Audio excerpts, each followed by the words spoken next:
Hey, here we are again. John, good to see Yeah, you great to see you once both. again. Yes, happy And to be here. I'm so Tamler, I feel happy. like I'm in awe. Tamler, I saw you just a couple days ago, and here we are again. So It's incredible. yeah, this is Like cool. our wives are probably wondering what's going on, you know. In fact, I just had that conversation. I try not to announce these things to the family too far in advance. I'm like, I'll see you in an hour or two. Um, but Tamler, thanks for a great conversation the other day. And also thank you for asking me some questions that I wasn't really fully equipped to answer. I think I tried to partially answer, but really those questions were for John, mainly. And Yeah. John was, I think, happy and looking forward to answering some of them. And I'm sure some new ones will pop up today. But we'll get to that in a couple minutes. I had a couple just little warm-up questions for you guys, if that's all right. And now both of you have written multiple books in different fields. So this is a question for each of you. And Tamler, if you were to write a book that was sort of in the art or film domain, hmm what would be like a fun book that you would write? And the same for John, if you were to write a book that was sort of not film or television based, what could you imagine doing, even if it's just in your minds? Wow. Film or television? Do you have a ready answer, John?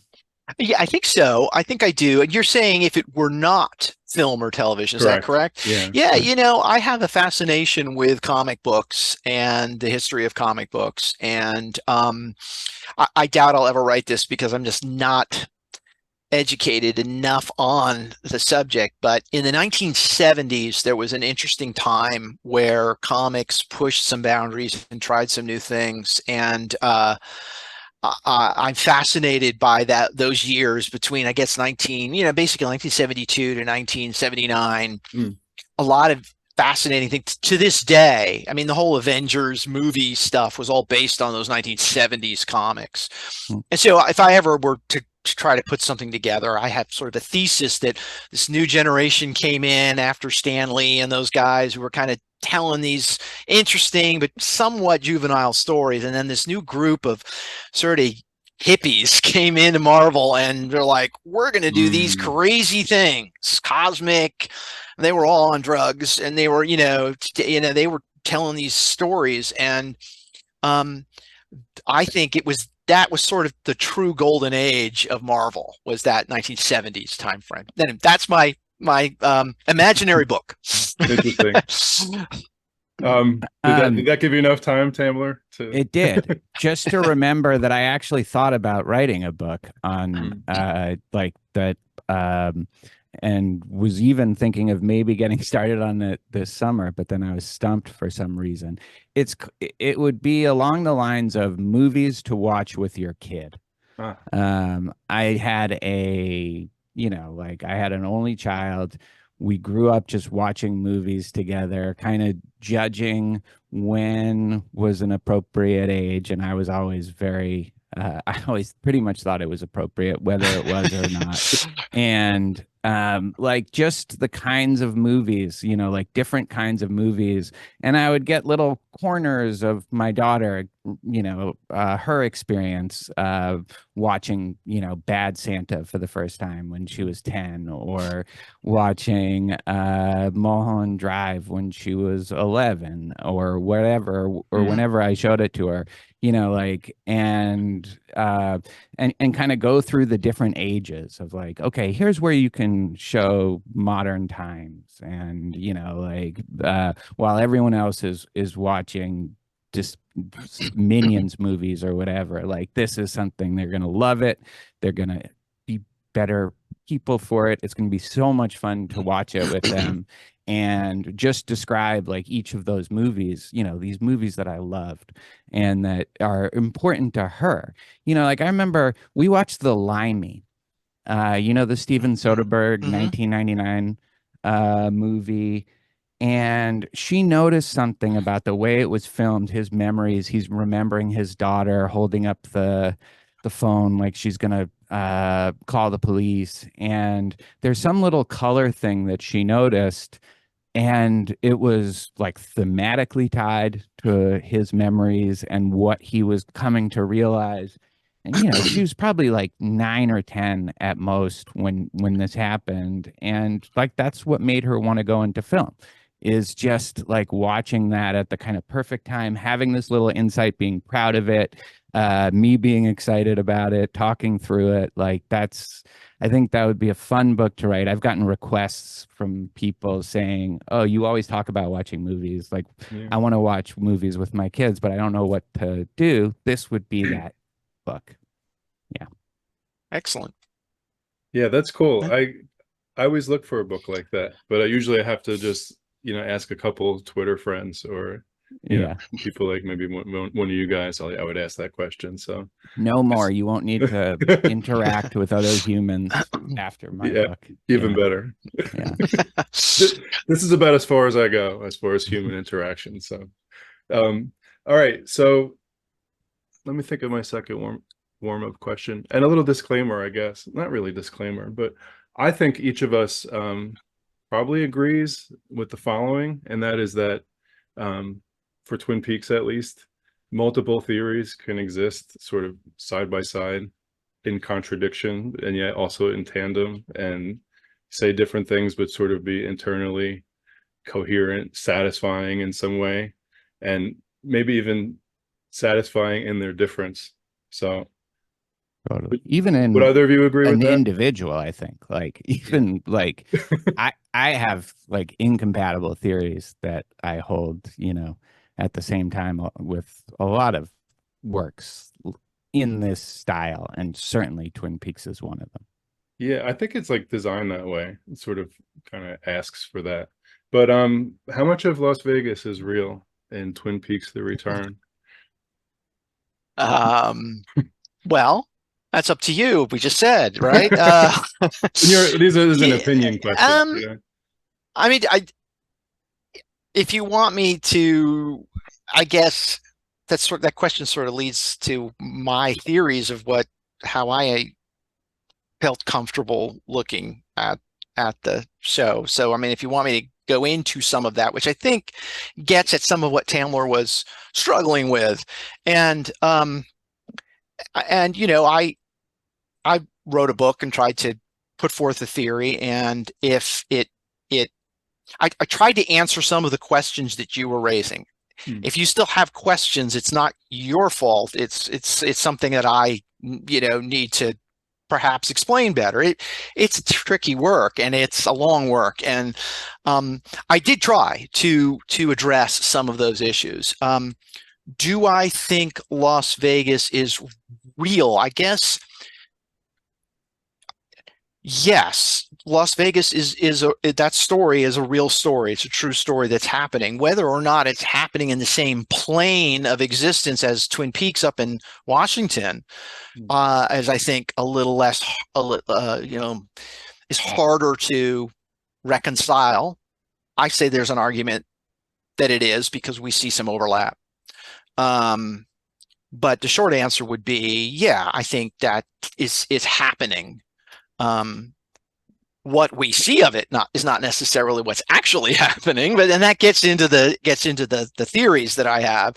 But yes, I would say almost all of the story has some legitimacy to it. That we can invest in it and say, yes, this is taking place. I don't know if that that's great. Answers your question. Can I ask just a clarificatory question? Sure. Yeah. So when you, like, one of the questions I think that we talked about at the end of our discussion was Dougie. Like, you really see Dougie as a tulpa that Mr. C made and sent to Las Vegas to live with this woman, Janie E. So when you say that the events really happened, like, how how literally do you mean that when it comes to something as central as Dougie, and Dougie pre-Cooper inhabiting him and Dougie post-Cooper inhabiting him? Yeah, I mean, it's a great question. So if you want to look at it, I think maybe from the Mark Frost point of view. So Frost is, I think, when he's plotting it out with Lynch, he is trying to put pieces in place that explain how the story, and he's saying we're putting forth a supernatural story. We're putting forth a story where there are forces beyond our normal existence that are interacting with reality, and they are at play. There's, and this is what their plan is. Mr. C had a plan to stay in the real world, and part of that was to create this tulpa of himself, which he called Dougie Jones, who apparently in the narrative appeared around 1997, I think. I can't remember the exact year, but that's the year. Before that, there's really no record. The police thought he was in witness protection, blah, blah, blah. And so he created that being so that, and again, I'm saying it's more of forensic, nuts and bolts, Frostian plot. So that when the time came that the door would open again and he would have to go back in, there was someone else to go in his place so that he could stay out. It's all mechanics. What it means, I'm not really sure even Frost would necessarily say, but I think he wanted to put these mechanics in place so that you could sort of plot it out. So I think, again, assuming this sort of Frostian supernatural story, Mr. C is out in the world. He creates a contingency plan so he can stay in the world, and that is Dougie Jones. His plan doesn't quite work because there's other forces at play. So I'll go a step further, and this may be another question you were going to have, but what I think happens, and again, this is how we get Lynch coming in on top of it here. And so when Lynch is on top of it, he doesn't care as much about the literalness of why this happened then, and the mechanics of it. He's more interested in the psychology of it. And so, but I do think Lynch is faithful to Frost's vision and understands that this story kind of demands some level of concreteness, if that's a word. So what I maintain in the book is that Cooper is about to get out, but technically his evil self is already out there, and so this Cooper that's in the Red Room can't really fully come out because that would be an imbalance. All it can get out is the purely good Cooper. That's all that does get out, and that's the Cooper that takes Dougie's place. So you have this other Cooper, a third Cooper, who is trapped in the Red Room. And out in the real world, there are two versions of himself, a purely evil and a purely good. And that's something I tried to explore in the book. And I don't know if that confuses you more, or and I can take it further if you wish. Well, I think maybe some more just, I don't know, foundational questions as to how you see the Dougie part of the narrative will come up. So maybe I'll table that for now. And I guess let me see how to ask this. We're seeing this, according to your theory, mediated through Cooper's psyche in the Red Room. And so we can't fully trust the events that are happening in Las Vegas, take them at face value, because it's coming through his psyche and he's distorting it and remembering it in his own way. I know the Lost Highway quote is something you come back to, right? So, but what exactly is he remembering? Like, if he was Dougie Jones, who is someone who lives entirely in the present, it seems.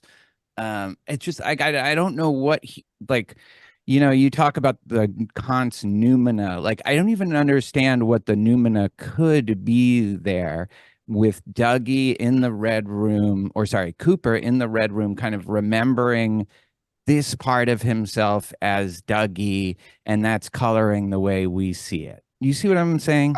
I think so, and I'm not sure. I'm not sure I can give you a satisfactory answer, but I'll try to see. I think remembering is the wrong word, although obviously that's the word that is used in Lost Highway, and it's that fundamental concept in Lost Highway, and I think in other Lynch works in that. You know, Fred Madison remembers the things the way he wants to remember them, not necessarily the way they happened. And then Lynch also has the quotes about the world is as you are, which comes from the Maharishi Mahesh Yogi and some of his beliefs, and that we all see the world through our own very specific filters. I wouldn't say Cooper's remembering. I would say Cooper is watching the events as if it were a television show, you could say, or it's playing out in real time. We, as the viewing audience at home, are seeing it as he is seeing it, so that he's this filter in front of us, so that when some inexplicable things happen, or they are reflections of his tumultuous psyche, where he's struggling because he feels trapped in the red room. He's struggling because no progress is being made out in the real world. He's frustrated because he can't achieve what he wants to achieve. And so I think, you know, I feel very comfortable with that theory. Whether or not I can support it enough with evidence from the show, maybe I can't, but I feel like I can support it enough with evidence from Lynch's own approach to art, previous films, and his own comments in interviews, and that this sort of informs him. The idea that he believes in this, that we all kind of perceive the world through our own filters, and we each see it differently. And I think he was trying to get at some of that. And I think the key thing that we just cannot ignore, and I think I said this in the book, but I know I've said this at other places, is when Cooper's giant face appears in part 17 and is basically no one in the story who's in the sheriff's office sees it. But we do. We see it. So if they're not seeing it, where is it? And it's really kind of this interstitial place. It's between us and the story we're watching, which I think is sort of the signal from Lynch that we live inside it. We live inside Cooper's quote unquote dream, the way he's seeing the world. I know it's tough, and I tried to explain it, but no, I just want to also say that it's not the answer, but it's a satisfying answer for me. It makes the work cohere for me, and so that's why I wanted to write about it. Can I ask one more question? And I feel vulgar and like a Philistine trying to pin you down. No, that's all good. This is a dynamic, fluid interpretation. I understand all that, so I'm not trying to nitpick here. Sure. So if you take Cooper in part 17 and you take, the Freddy, I like your description of Freddy, being something he conjures up at this point, right, to defeat Bob as some kind of representation, and usher in his ability now to go back into the past. Like all that, I get the motivation. I see how reality is being colored through Cooper's his own cycle of always trying to save the day and always coming close but never actually doing it, and often making things worse, right? All that totally makes sense. That's oversimplifying, but you see what I'm saying? It makes sense within his arc. But how is he coloring Las Vegas? Like, given what we know of the real Cooper, how is his seeing, like, this is what I don't even know, like, what this answer would be like. Like, in what way would Cooper watching what's going on in Las Vegas distort or color what's actually happening? Because it's just not fully clear what he would think about anything that's going on there, right? Yeah, I mean, I could find examples of that don't make a lot of I'm not should say narrative, but don't make a lot of logical sense that happen in Las Vegas. The various there's the cherry pie in the box. There's the images in the Right. in the casino that lead him to where he needs to go. There's other instances. There's weird things with the cut on one of the Mitchum brothers' foreheads that disappears. Mm-hmm. And that's his, just like, that's because we see it through his lens. Those things. It's an easy answer to say yes, it is. I think just because he's coloring it doesn't mean it isn't pretty close to what's actually happening too. Sure. I mean, I think if we, and I use this example so many times, it's sort of like a broken record now, but I think if the three of us were to be standing on a sidewalk and witness a car accident, we would get 95% of the details probably right when the police come to ask. We'd say, well, it was two cars and one was blue and one was red, and there was a woman driving this car and there was a man driving that car.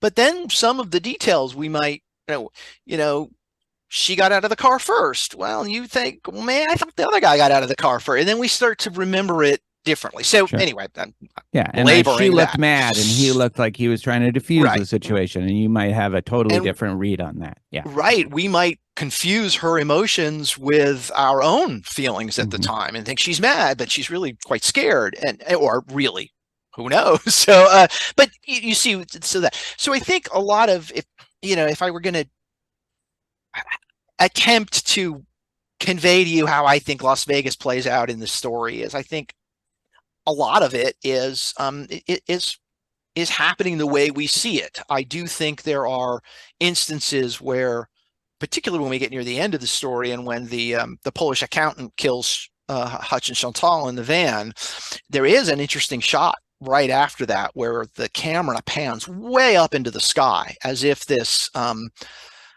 whether it's Cooper's point of view or whether or not it's these forces, I would say, that are somewhat protecting the good Cooper out there, they retreat at that point. And then there is a major narrative shift that happens right after that. So if you were to kind of put a timeline on the narrative, and we get into the mechanics and the forensics of it, that gets scary to me, because I don't know, and I'm not. I think because Lynch and Frost were at odds sometimes, it doesn't add up. But in terms of some emotional or psychological narrative beats, they're there, and so things don't happen until after a certain beat. They don't take place before that, and I think that's Lynch coming in and trying to convey, at the very least, the psychological feeling of Cooper while he's witnessing this. I don't know if that helps at all. The frustration of him almost being awakening, but not right. But not doing it. Just and in that way, like you say, it's like also mirroring the viewers. Exactly. Without a doubt, I think a great scene that just condenses all of that into a very short period of time is Audrey, when she first appears in the story, and Charlie's on the phone with Tina, and Audrey's like, "What's going on?" And we're all feeling that. And then he hangs up and she says, "You're not going to tell me?" That's the audience speaking right there. Yelling at Lynch. But Lynch makes us feel Audrey right there. He's being so powerful in that scene. Even we're so mad, but that's what he wants, because that's how he wants us to feel Audrey. He doesn't want to just show it to us. There's the whole thing of show, don't tell. Well, he's not just telling, and he's not just showing. He's like making us feel it. So totally agree. Anyway, let's go on from here, and I can answer anything, or I can attempt to answer. I guess I should say, I'm not trying to necessarily impose this or make you see it my way, or to convince you. I just feel like, because I think it slips away. I do think the story slips away a lot of times, and that's the result of a lot of factors.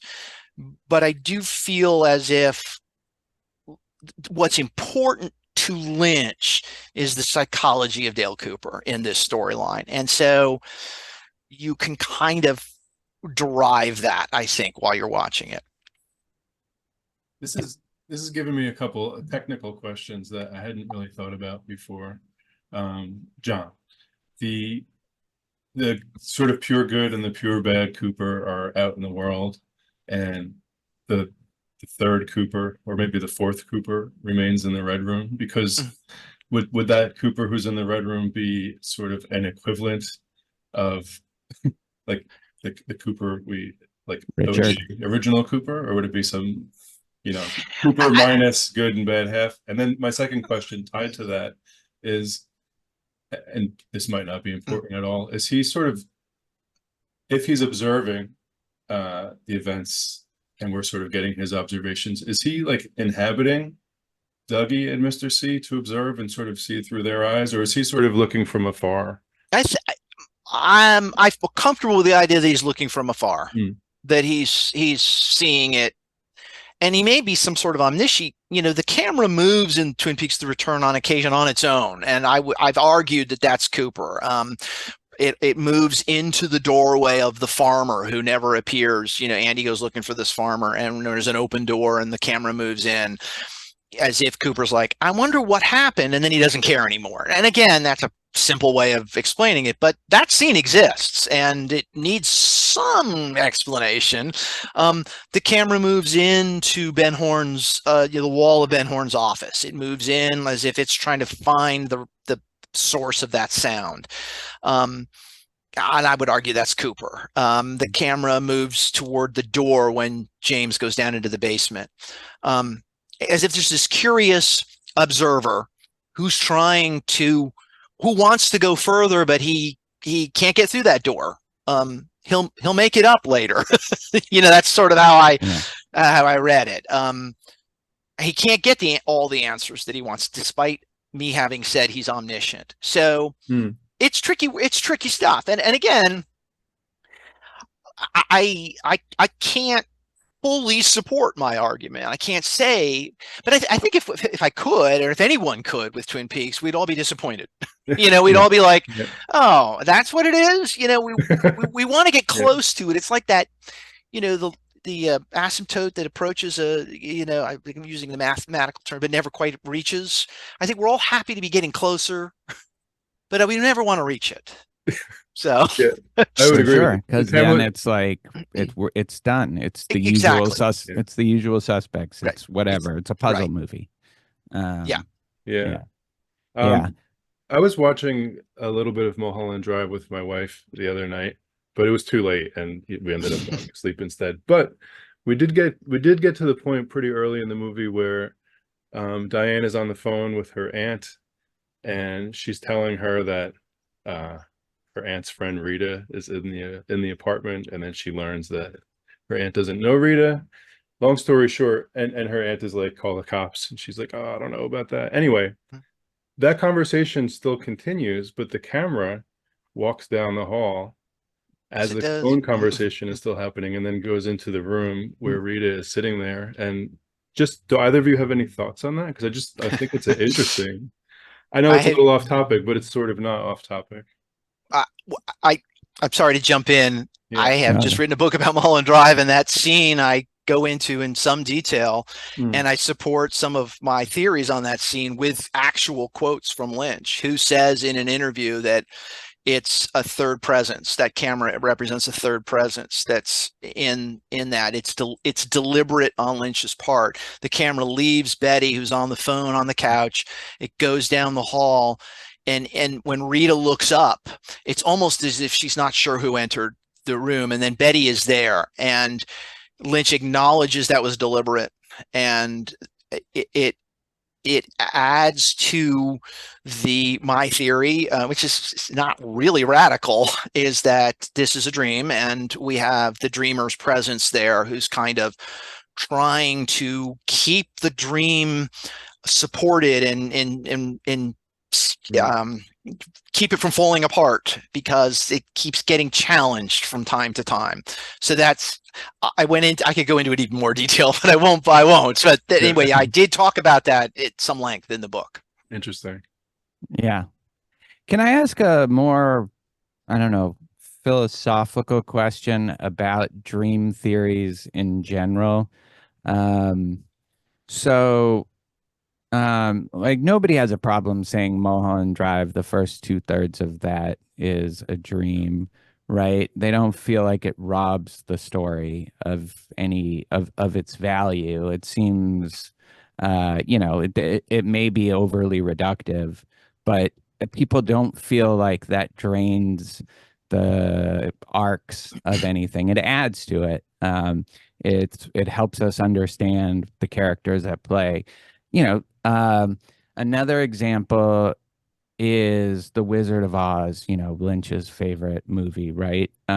When you find out it's all Dorothy's dream, it's not like, oh, and I got all invested in the Tin Man and the Cowardly Lion, and now it turns out their stories were just figment of Dorothy's imagination, so forget it. Like, nobody has that complaint about The Wizard of Oz, or I haven't seen it if they do. And yet with Twin Peaks, and people have this, it can't just be somebody's dream. So I know one thing that motivated your theory and the way you describe it is reading Tim Kreider, and you guys totally agree that this is coming from Cooper. It's about Cooper.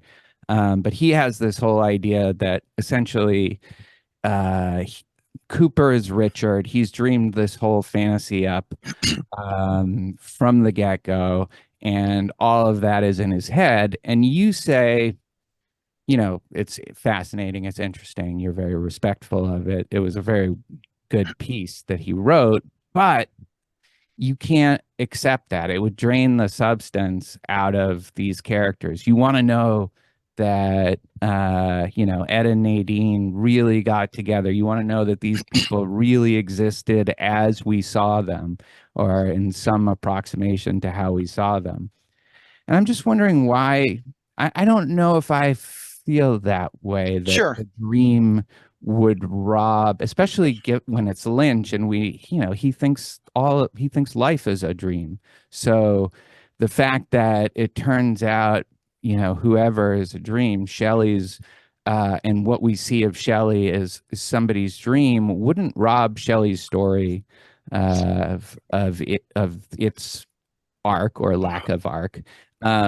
And so, but why in this case, as opposed to some of Lynch's other works, which seem more undeniably like dreamy fugue state? Yeah, no, that's a great question. And you're talking to someone who had a dream theory about Twin Peaks decades ago, which was not received well by a great many people. I wrote, I don't know how familiar you are with it, but I wrote a piece in Wrapped in Plastic, which I republished, called The Dreams of Deer Meadow, where I argued that the first 30 minutes of Fire Walk with Me was a dream of Dale Cooper. And there's a huge amount of evidence to support that. And it makes, I think, the film more satisfying. Again, I go into too much detail, but I mean, the intent in that film was to have Cooper as a major presence in that early part of the film, and the circumstances were outside of Lynch's control, and he couldn't do it until he did it. This is my argument. Is like, you know what? I'm still going to make Cooper a major presence. I'll just make him a dreaming presence. So, and so I argue that all of that is a dream. Although I argue that it's also a dream memory, that there was an investigation in Deer Meadow, that there was a dead body of Teresa Banks. It was just that Cooper had gone, and not this persona that he created in his dream. To answer your question, so yeah, Tim Kreider's essay is a great essay, and it also I think it was received fairly well. It helped a lot of people because they were like, yeah, okay. I interviewed Tim Kreider about his theory. We talked in some detail about it, and I said to him at the time, what I struggle with there is that it reduces those characters that we've invested in over time. if we want to redefine them now as aspects of Cooper and what do they tell us about Cooper, that's powerful and I'm effective and I like it. I can accept that as a great theory. I guess I struggled with it as a longtime fan of Twin Peaks. To see some of these stories, they had a power of their own. I felt, the Ed and Norma reconciliation and that was one. But the death of the log lady was perhaps the most important one for me. For that to perhaps be explained away as just something that Cooper dreamed felt like it subtracted from the story for me. And I didn't like that. I didn't like the feeling of that subtraction, and I wanted it to still resonate more strongly. And so I was more comfortable with the idea. And again, there's that face that appears in part 17. So that to me was like, I had a foothold. I was like, there's more to this than just simply all happening in the mind of some dreaming person somewhere. There's something else that's being signaled to us, I think. So that's where I went with that. But I totally agree with you. I mean, the Tim Kreider, again, because of Tim Kreider's essay, well, it was mine. not I don't say my theory. I had that theory 20 years ago. In fact, Tim Kreider wrote me a letter. I've still got it in 2002 that said, you figured it out. So I like that, but it was something as a longtime fan and some of the stuff that was happening, it didn't satisfy me enough that it was all a dream. It was too easy. So, and presume, I guess, the philosophical question would be, these would still be real characters if he had gone, this FBI agent, to Twin Peaks to investigate it. And so he would have met these characters and then concocted, over the years, a kind of narrative about where they would be and how it was going. And maybe those characters in his mind are going to take on a life of their own. I think in a lot of dream theories, like the dreams, the characters in the dreams start to have their own agency. And so I don't know, like at that point, it's like, okay, either way, this is in somebody's mind, right? Lynch, Frost.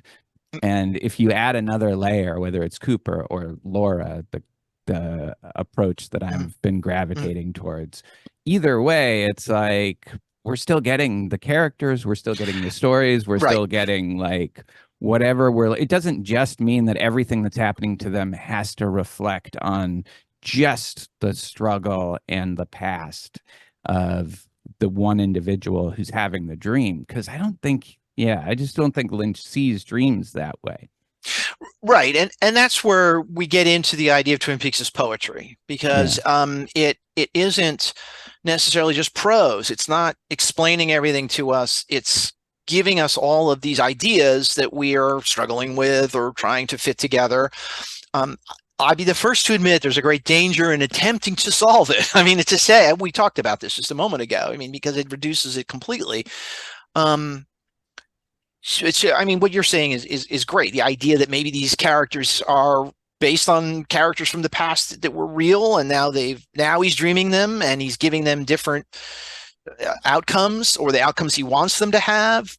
That's a great theory, and it works. It works really well, and it keeps the material really strong. So I have a little quote at the very, very end of my book. I don't know if anyone's ever even seen it, because it happens after all the text. I mean, it's after the footnotes and about the author. I have this Franz Kafka quote. It's right at the end, and it says, "The correct understanding of a matter and misunderstanding the matter are not mutually exclusive."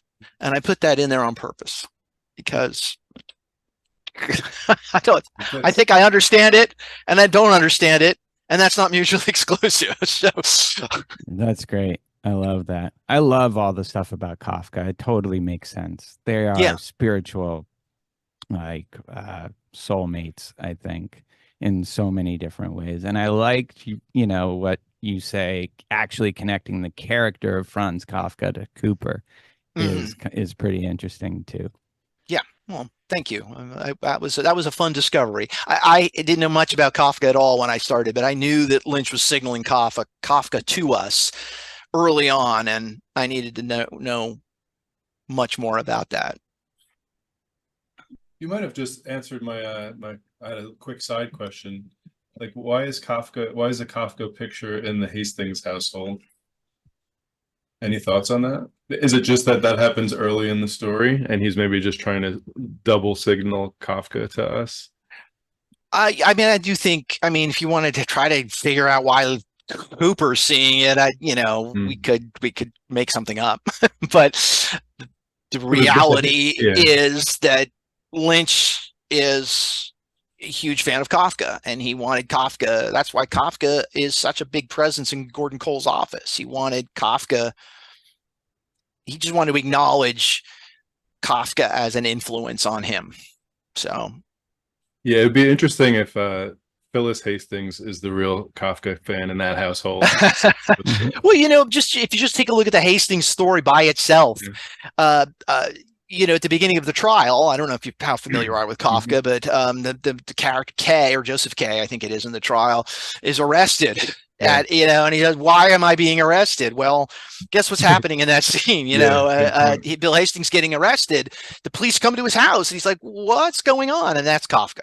Yeah. And he never, it's that same kind of level of frustration where it keeps seeming like he's going to find the answer, and then it just gets distracted, diverted into some other way. And it's that frustrating feeling of being this close, but not quite being able to get there and never getting there. Exactly. Until you die. Yeah. Yeah. Yeah. I had a question written down. What does dream logic mean? But I think I'm going to put that off to the side, unless either of you want to take it, because I hear that expression constantly, but I don't quite exactly know what it means.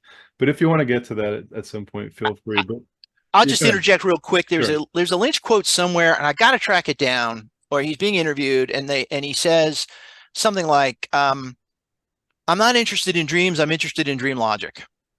And I think what he's trying to say is that, dream logic is really the way we think, really. So when we're asleep, we probably have, we don't have our foot on the pedal and we don't have our hands on the wheel. The car is kind of going on its own.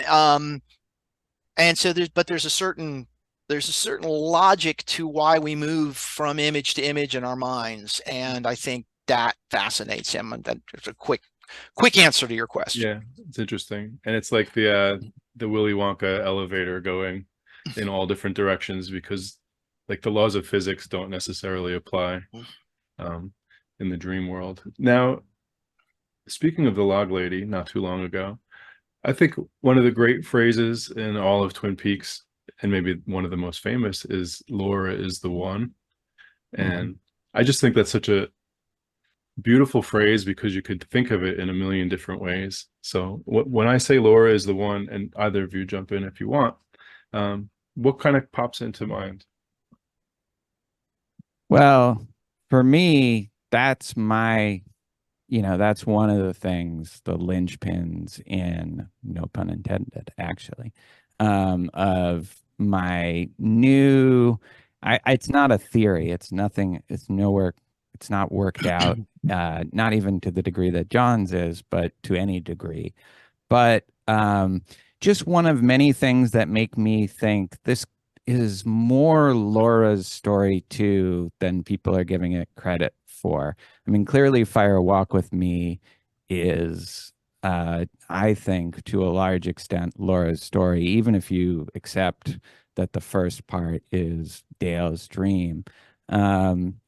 And, there's just a few things, there's a bunch of things in The Return that that just kind of remind you what this is all about. And so when she says Laura is the one, and I see her head before every episode, I start to get in my mind a little bit of the Find Laura vibes, wait a minute, And, you know, of course, then the question is, why is it so Cooper centric, as, you know, we posed when I talked to you last time?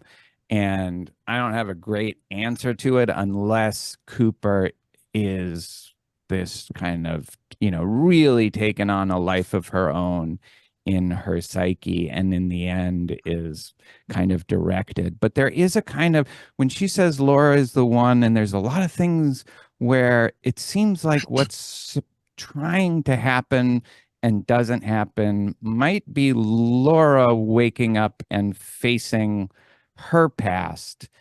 And you know, if you want to think of the end as her maybe getting a slight step closer to doing that. So that's what I think when I hear that, but like it's so tentative that I'm embarrassed to even raise it at this point. Yeah. No, I don't think you should be. I mean, I think that it's critically important what you're talking about, and I think Lynch is very aware of that. You know, I make an argument in the book. Sort of the base of the argument is that Lynch is fascinated with the character, and every time he returns to Twin Peaks, and he has over the years returned to it, he kind of revitalizes her, or he expands her role. And so I argue that he did dramatically expand her role in the new Twin Peaks. But, you know, even I am a little bit maybe uncomfortable is the, you know, the end of the story. I like the way it ends, and I fits my theory really nicely, and I like it. But a lot of people say, you know, you think about the character of Laura Palmer, and she's standing in front of that house and she screams, and we can't forget all the things she's been through. And I kind of have somewhat. And that may not be fair to that character, because that's a vital character, and all the things that she experienced is such a valid interpretation to be made there, that Laura is channeling all of the pain and sorrow, the Garmonbozia of her life out in that scream. And you know, there's various ways to interpret whether or not she's waking up from her dream, whether or not she's putting an end to finally to her own effort to try to avoid what happened. There's great many ways of looking at that. Can I add one, which I think Yeah. is central? Her Sure. coming to terms with her mother's, with Sarah Palmer's Excellent. complicity in Sure. what happened, seems to be like a central thing that's happening, is reckoning with that. If Fire Walk with Me was reckoning with the fact that Bob was Leland, like the return, again, it's in a much less obvious way, does reckon with, I think, also Sarah Palmer. No, that is fascinating. What you got there is vital. I mean, I really believe that the idea, I mean, you know, throw all my stuff away. This is a whole different topic. The idea that in Fire Walk with Me, we had the show and we had Fire Walk with Me, and in Fire Walk with Me, arguably it's Laura. You know, it's not, there's a demon named Bob. There's a demon named Leland, and Laura has put a mask on him because she can't face what really happened. Well, she's doing the same exact thing in The Return. She's saying, my mother was complicit in this too, and I'm putting a mask on her now. She was infested by this demon, and that's why she did what she did. And I'm not going to, and then at the very end, she hears Sarah's voice. Exactly. She screams and she accepts. My mother was complicit too. That is powerful, and it needs to be explored. And other people probably have, and I just haven't read it. And that's why I say, when I somewhat reduce Laura, despite the fact that she's being elevated, I think, in my theory, to this sort of godlike being, it slides away from her personal story, which is really important. So yeah, I that's why I don't like the cosmic kind of, she's you know, she's a, you know, the fireman is using her to defeat Judy, who really, like, it completely takes away from that story. And that's what drew me to this so deeply in the first place. Well, you wonder. I mean, not to defend my theory, which I really like, and because there's some weird Hindu stuff going on there, and 10 is a number of completion, and White Horse, and all that.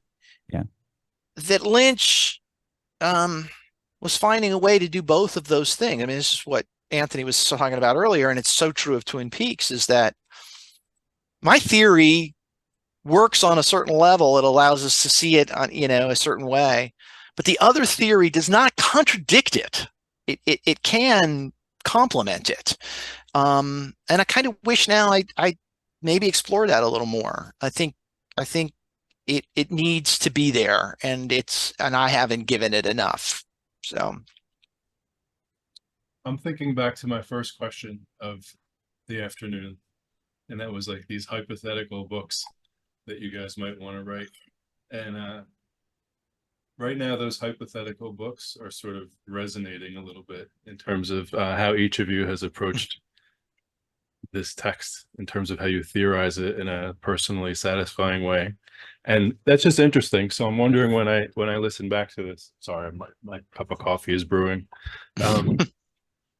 Yeah, I just wonder if that observation, that thought that's in my head right now has any validity, because you both have your particular personal backgrounds as well, and it seems like that comes to this, and that's what's good about Twin Peaks, that we bring some of that as well, along with our quote unquote analytical tools. But I'm sorry, go ahead. Well, I was going to say that's like it is like, and I think it's designed that way. It's designed for us to do that and project our filter, or watch the show through our filter. And it really is a personal taste thing that, I don't care about the battle between the firemen and or the giant and Jowday, this, like, that's just not something that this cosmic forces going against each other, with Laura being kind of just a tool to, fight Bob or something like that. And this being some giant chess game. I don't like that. That is nothing for me, but I know some people really like it, like they need it to be that way. That's how they've seen Twin Peaks. And to be fair, it totally has elements of that. The convenience store, all the stuff that if you want to turn this into more supernatural, fantasy, science fiction-y, whatever, you can. And the fact that I don't want to doesn't mean as you couldn't have a fully satisfying interpretation that incorporated those elements and took them more literally than I would ever be prepared to do. And that's Frost. I mean, a lot of that is Mark Frost's way of telling the story, and a lot of people really, I love Mark Frost, and I love his books. I used his books a lot as reference when I was writing, but I prefer perhaps the more abstract Lynchian, storytelling. But some people don't. Some people prefer Frost for sure. I mean, they do. And you know what? He's a co-creator. I mean, it's legitimate. What you described as this cosmic chess match, that's really there. I mean, that really is there. We can't necessarily just totally dismiss it because it's there. And I think Lynch, who was the final, really, he is the final filter that Twin Peaks went through. I think I do believe he tried to honor that. I do believe he wanted to convey Frost's story as well as his own. And that, Joel Bacco and I have talked about this, and I know you folks have probably talked about this at other places. The dynamic of what's happening in Twin Peaks with these two creative minds and their different approaches, and this amalgamation sometimes that we get, and then the separation that we get, is part of what adds such fascination to the story, because it's organic and it grows in different directions. So so it's a unique work in that way. I can't think of another. People comment on 2001: A Space Odyssey, which Arthur C. Clarke pretty much wrote what the nuts and bolts story, and then Stanley Kubrick came in and said, well, here's how I'm going to tell it. that's probably the closest thing, and that's really a high bar right there. And I can't think of many other films or television shows that have this this combination of artistic approaches. And not, maybe there are some and they fail, they flop, they fall apart, but this one doesn't.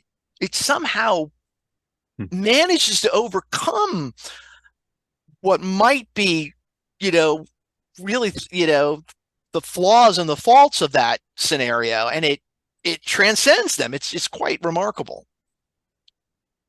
And I totally agree.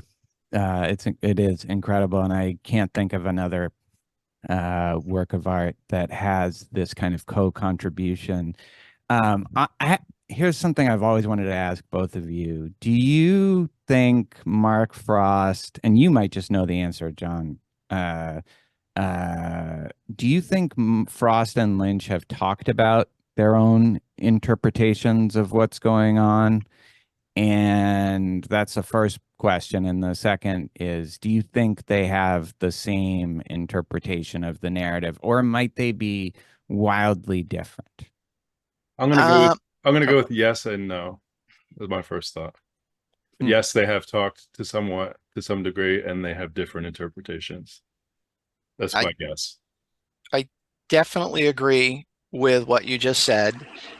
One thing I never got to say in a couple recent conversations that I was told by Mary Reber, and this is as far as she knows, and I'm only hearing this secondhand, is she said the Alice Tremont character was sort of a garter of a threshold to some extent, or part of her role, as far as she understood it, was to ensure that nobody crossed a threshold. And I might be slightly misquoting her, but I think that's pretty accurate. I just thought that was pretty interesting, No, definitely, and it's clear the way she's standing in that door, and Cooper wants to come in and he can't, and so it's sort of the final threshold that he has crossed a series of thresholds, particularly in part 18, but also going back into part 17. There's this constant movement of Cooper, either from world to world or place to place, dream to dream, whatever it is.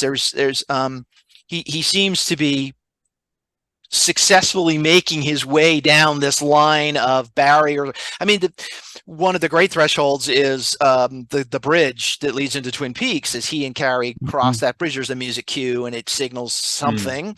And so, his Cooper's ultimate frustration really is that he wants to get in that house, I think, and he can't. And you can almost see the way he performed, and McLaughlin performing it, but also the character of Cooper is, he doesn't quite want to go. He doesn't quite want to leave, and eventually turns and somewhat reluctantly goes down the steps. And he was blocked. You could argue, make a great theory as what would have happened if he could have gotten through the threshold. But he definitely did not. Yeah. And it's interesting. He doesn't really put up much of a fight. He doesn't deny, he asks a couple of follow-ups to Mary Reber or Tremont, but he's so thrown by it that he almost just has no choice but to retreat, and I think, I know your view is he has no idea really what he's doing there by this point. And so at that, I think, like, what is he supposed to do? He doesn't even know why he's bringing her there in the first place. But either way, he is just defeated by it. He can't think of anything to do once she just says, no, there's no Sarah Palmer here. As far as I know, she hasn't been here. Yeah. I think that, I don't really see any other way to read it. I wrote that, he doesn't really know why he's there. He seems so determined when he gets to Odessa and he's like, I need to take you home. But he never explains why. And as far as we know, he never did explain why. He is legitimately confused why she doesn't recognize it. He kind of expects her to recognize it as they're going through. And so he at least knows that I guess, but that's all, you know, he said, I'm Yeah. taking you home. You should recognize your home. So Yeah, your no, hometown. Yeah. exactly. That's a good point. He does seem to be, even then though, he seems to be grasping a little bit. Like he's sort of looking to her Yeah. to go, so you're going to tell me why we're doing this? I know I have to do it, but I'm not quite sure why. And you're going to fill in the blanks for me. And she doesn't. And then he powers through. I'm going to go up the steps. We're going to knock on the door. Can't get through. And then he just basically falls apart at that point. He's like, I don't know where do I go now? He literally is lost in the dark. You know, in some ways it feels like they're two parts, not of a whole necessarily, but they're two parts that kind of need the other one in order to get to something or get to somewhere. I think it's very interesting that he says, I believe you're a girl named Laura Palmer. You know, never says a woman. And not exactly sure what's happening there, but I just think that's interesting. You know, for the Laura dream theory, that's kind of interesting that somebody is trying to tell you, as in the most direct way possible, I think this is who you are. And I think you need to face up to that. That's how, but that's great. It is it's a fascinating line because, you know, it makes no sense in terms of what his stated purpose is, that he's the FBI and he's, you know, that's interesting. And it definitely gives another little element of the weird, you know, by using the word girl there. But I have a question for you, Tamler. And just in case anybody doesn't know, you did like a 2.5 hour podcast episode on Mulholland Drive, and it's really good. And I know you've done other Lynch themed episodes, but why do you think the list of clues was included in that particular Lynch work and like no others? So I've actually heard, I don't think I knew this at the time we recorded, but I have subsequently learned, John, you probably just know the answer, that was kind of it. The DVD company wanted him to put clues out because it was just too baffling otherwise. And so I don't know, through some kind of contractual thing, he had to, and he deliberately made them as obscure as possible because he didn't like the idea of doing that in the first place, which I think may even go against what I thought. I would clarify some of that.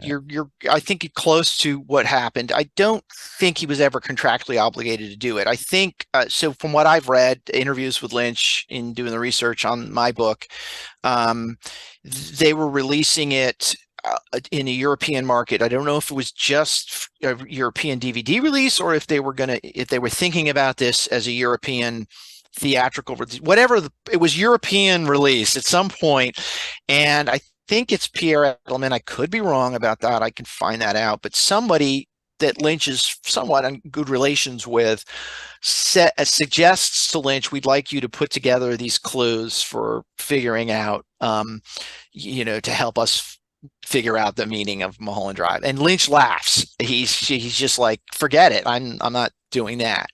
But then, again, according to this interview, and you have to sort of read into it, it's a real quick answer that he gives, but he says, I think Lynch says, but then I thought about it for a little while and I decided I would do this, but I would try to make them, he said, they had to be genuine. And if you had a certain reading of the film, it would help support that reading. Oh. But he didn't want it to be too explicit. And so that, I think, is how it came to be. Yeah.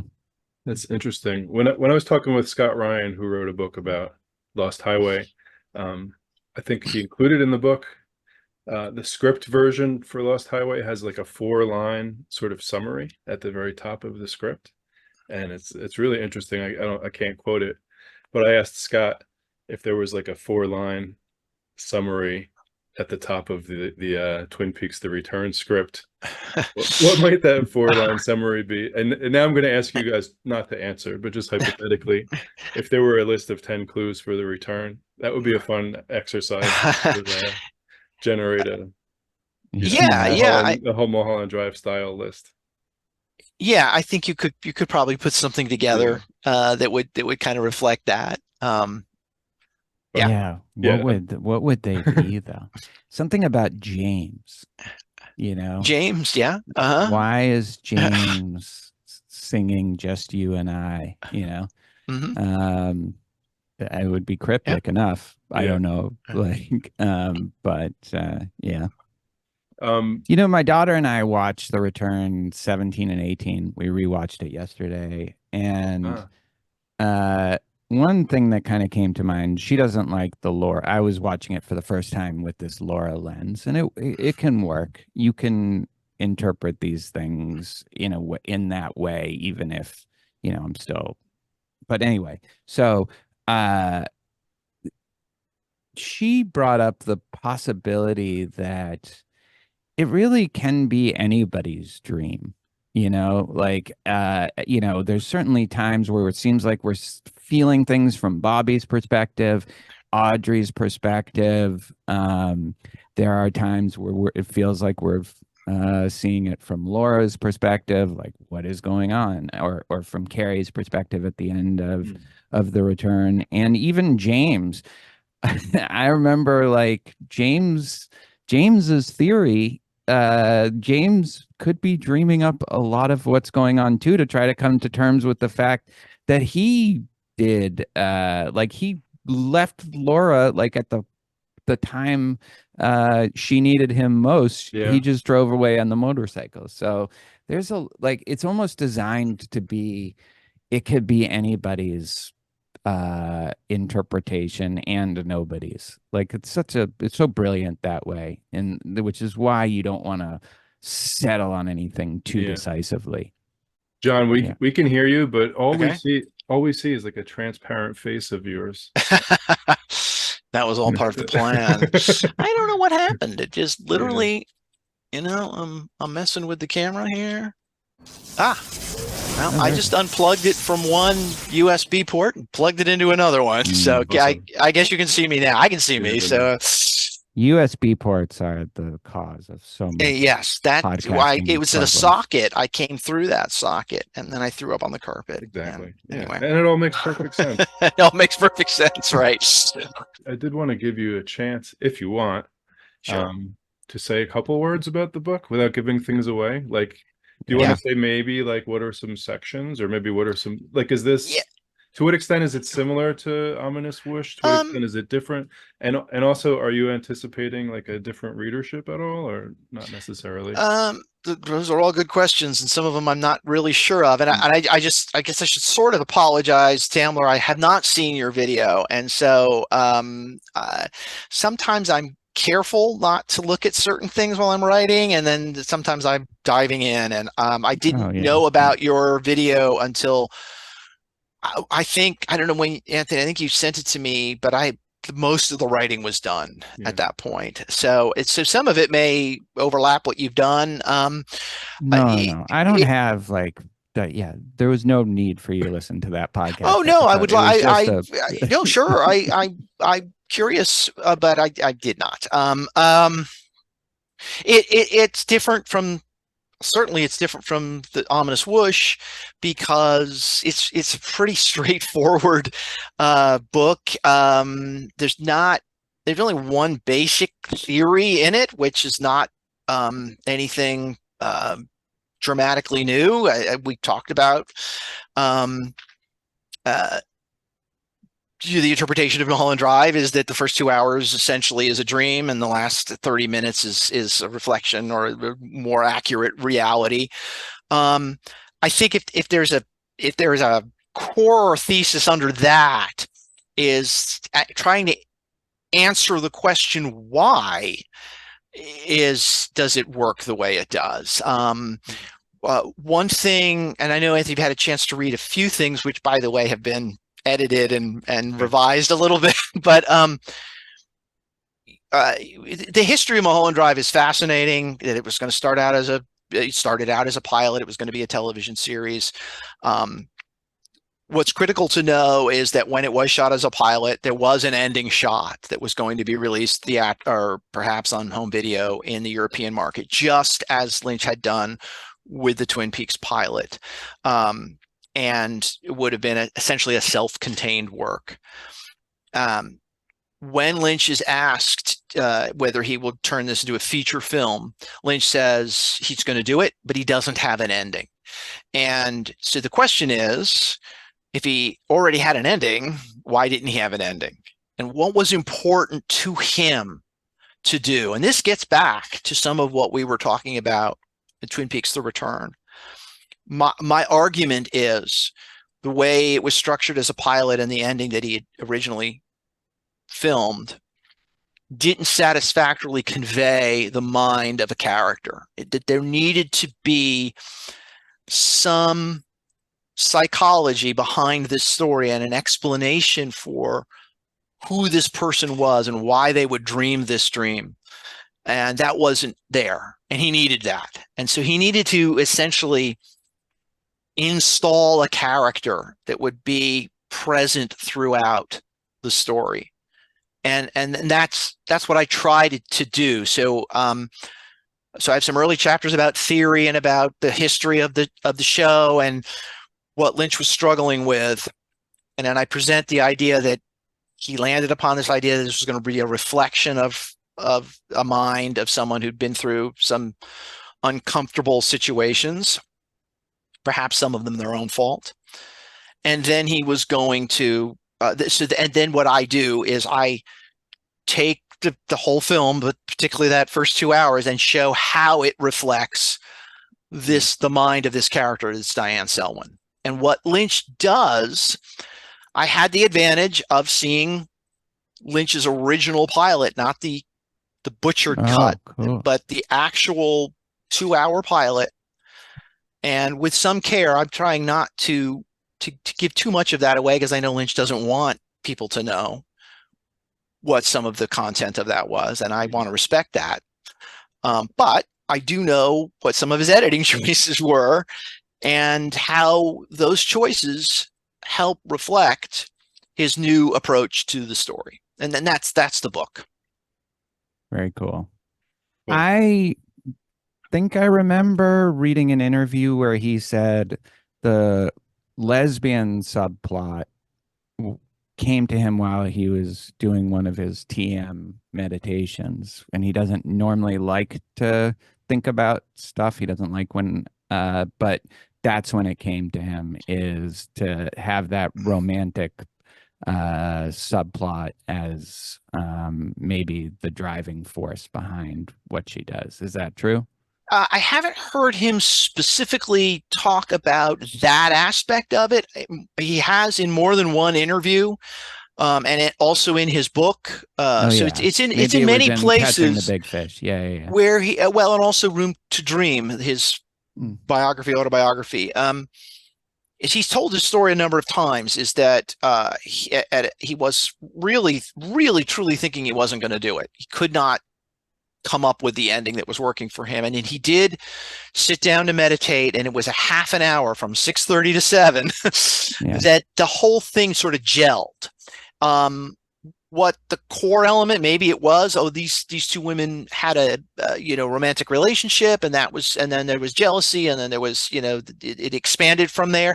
I haven't read specifically what it was, only that he says the whole thing came to him, essentially what, how he was going to construct the real world Diane Selwyn so that those 2 hours would reflect the things she went through. That came to him very quickly, he says. I would argue, and I do a little bit in the book, that may not be too far away from his original intent with the European ending. That maybe everything we'd seen had been the reflection, or perhaps the dying images of the brunette character that we know as Rita, that she was killed in the car accident, and that the story she imagined was, or that she either sort of her deathbed fantasy. I don't have hard evidence to prove that. I have some, but I think maybe Lynch was already in that realm, already thinking this is going to be a reflection of another mind, but he hadn't landed on it yet, which explains why we see some of these things in the pilot. The camera moving down the hall we talked about earlier, the camera floating around the two men in Winky's diner, the camera floating around Betty and Rita when they're making the phone call to Diane Selwyn, all of these things that Lynch was deliberately implying that there was a presence there. He didn't land on what that presence was till later when he was reconstructing the film. Do you have a title? I do. and I will it very soon, believe me, it's very, very soon I'm going to announce it. But yeah, I don't know when you're going to put this out. I just kind of wanted to hit Twitter with it. So I'm just waiting on that. Yeah, it's better to wait. What just quickly though, do you get at all into the role of the cowboy, or do you get into the role of the grandparents? Or the elderly? Yeah, oh, for sure. They're critical, more so than the cowboy. By far, the two elderly.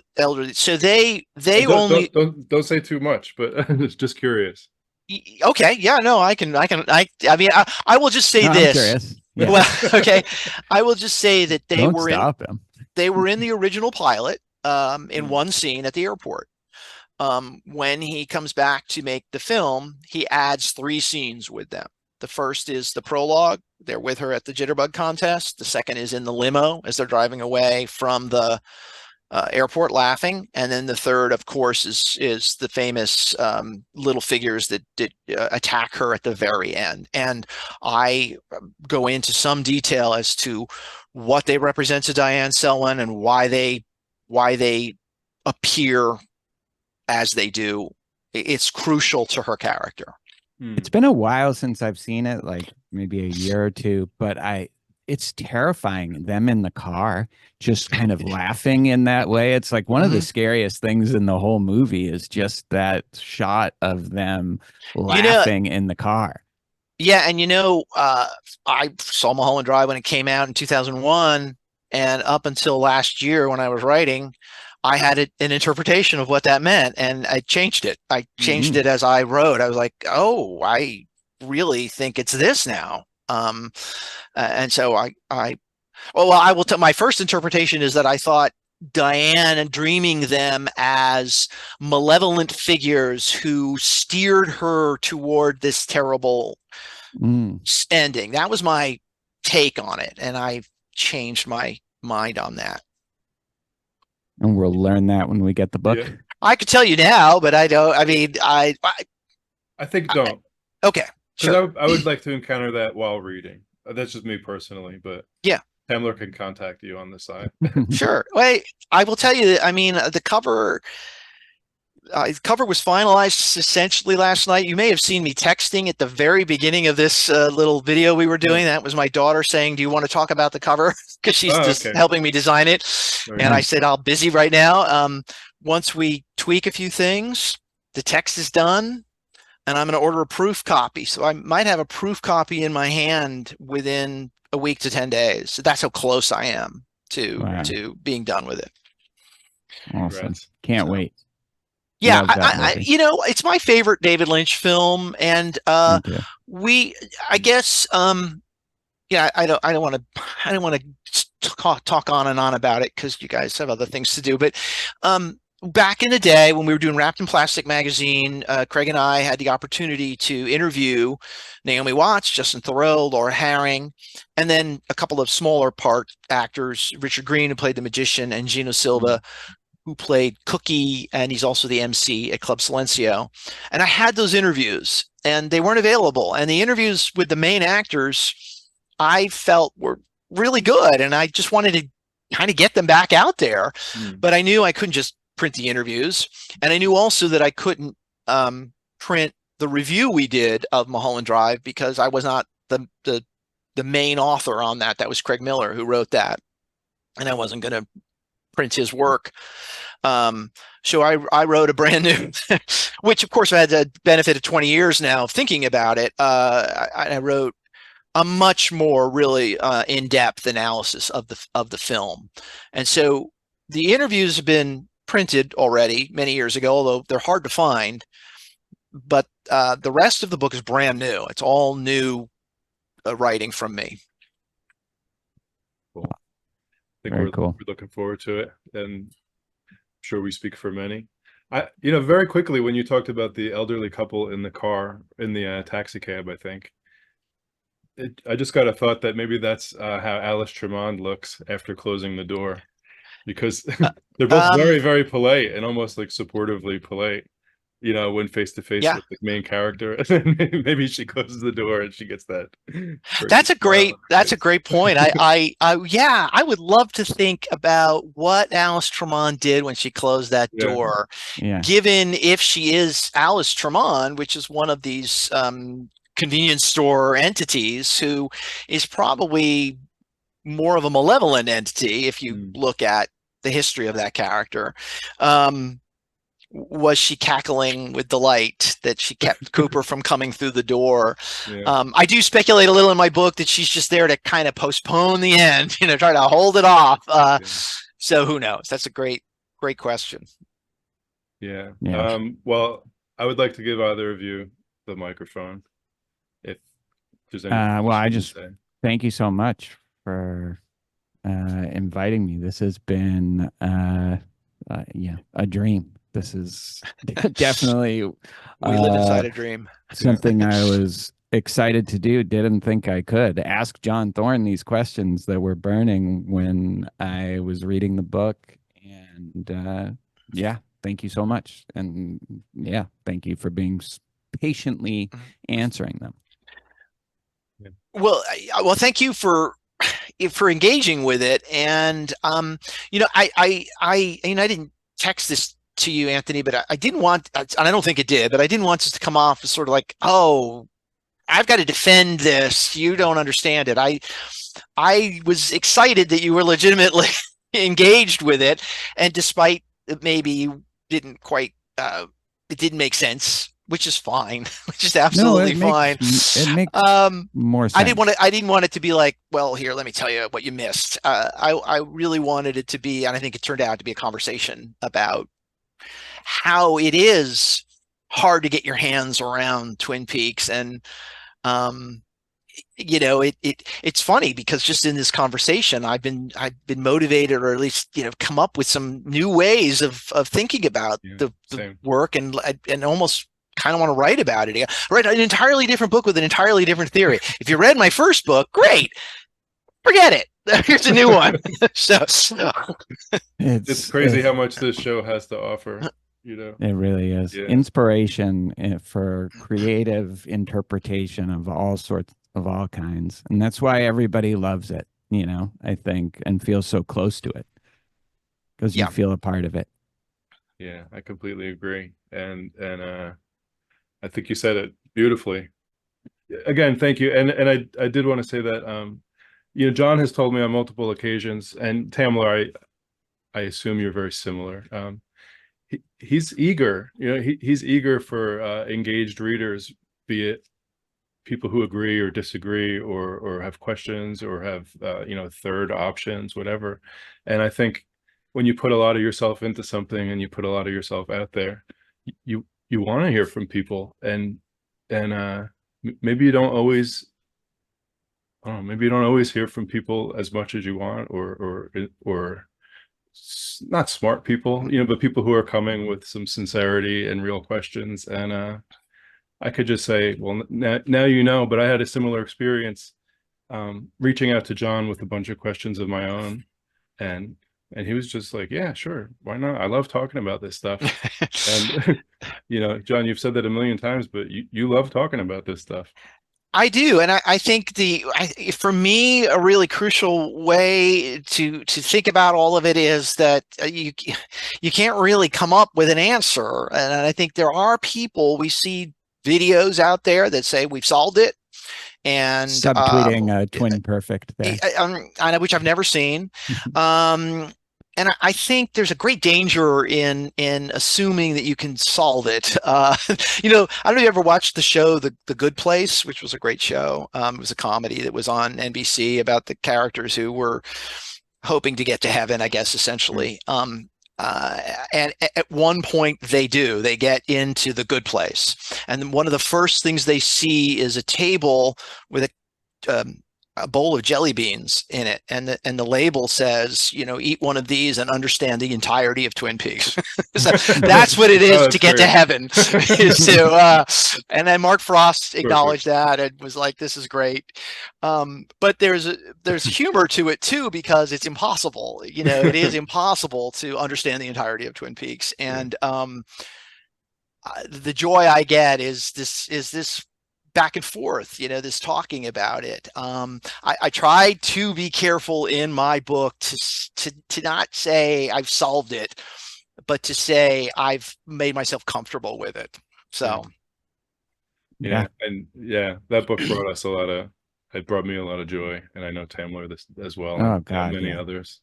And Tamler, you know, I did the same thing with you. You know, I wasn't sure if I should reach out to you. And I just said, you know, screw it. He seems like a cool guy. And I did, and I'm glad I did. And thank you for hope doing we stay in touch as well. So absolutely. Yeah. All right. Maybe when Severance comes back out, we'll yeah, there you go. Excellent. Yeah. Yeah, we need a good TV show right We now. do. We Yeah. do. And for sure.